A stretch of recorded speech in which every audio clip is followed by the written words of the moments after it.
मैं सबसे पहले कश्मीर की बात करूंगा मान्यवर।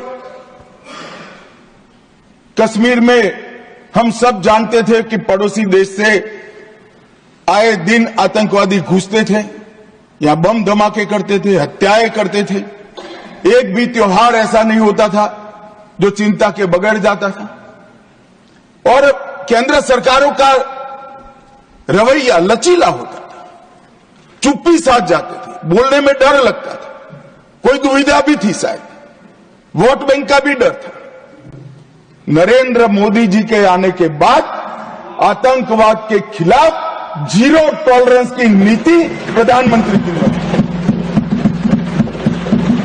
हमारे आने के बाद भी हमले हुए, उरी पर हुआ, पुलवामा पर हुआ।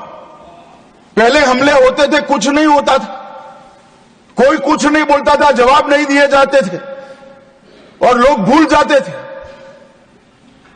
दिल्ली के अखबारों में कोने में कहीं छपता था, आज 60 लोग शहीद हो गए, मारे गए, बम धमाका हुआ।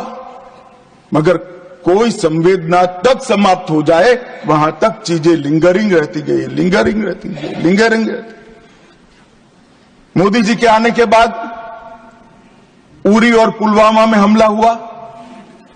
10 ही दिन में पाकिस्तान के घर में घुसकर सर्जिकल स्ट्राइक और एयर स्ट्राइक कर जवाब दिया।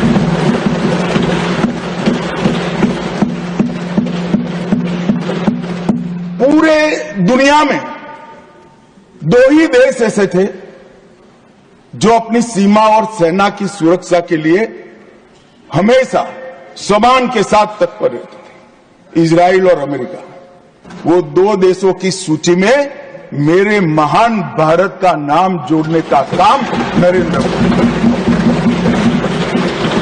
और वहीं से शुरू हुई आतंकवाद के खिलाफ जीरो टॉलरेंस की नीति।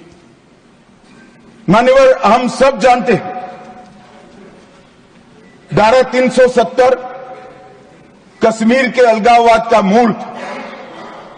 हम भी कभी अलग हो सकते थे, ये भाव के बीच धारा 370 के अंदर डाले गए थे। मगर हमारे संविधान निर्माताओं का भी मैं बहुत मनपूर्वक धन्यवाद करना चाहता हूं। बड़े दूरदर्शी थे, उन्होंने इसको टेम्पररी बनाया था और धारा 370 को हटाने का बीज भी धारा 370 में ही डाल दिया गया।